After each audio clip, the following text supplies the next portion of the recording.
going to tell you a little bit about a pine tree that's native to Canada's Great Lakes St. Lawrence Forest region. But first, what is a pine tree? Pine is defined as an evergreen coniferous tree that has clusters of long needle-shaped leaves. This is a tree that I pass every day on my way to school, and it's native to Ontario. But what does native really mean?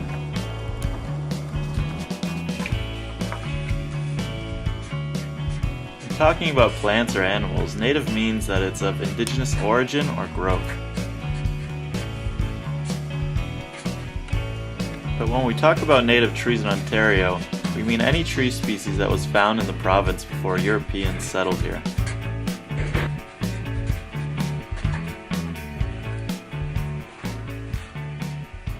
The tree that we're looking at happens to be an eastern white pine. How do I know that? Well, let's take a closer look.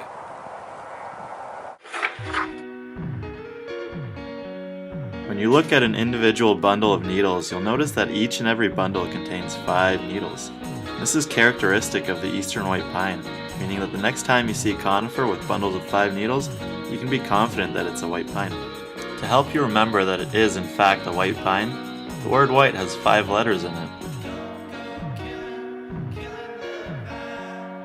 Also, your hand has 5 fingers on it. And I also happen to be carrying a $5 bill.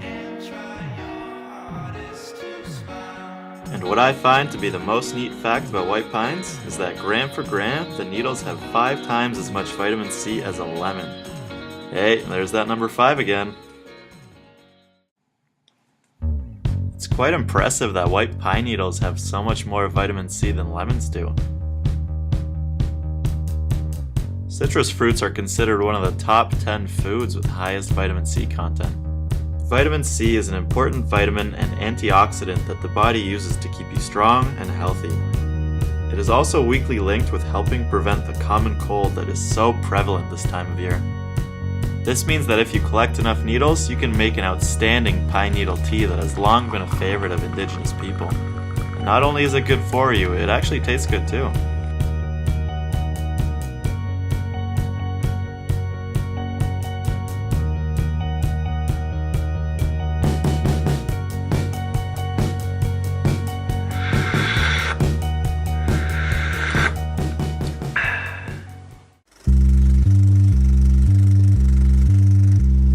However, making tea wasn't the only use people had for white pine trees. Sometime after the Europeans settled, they took advantage of its soft wood and tremendous size to produce everything from furniture to ship masts.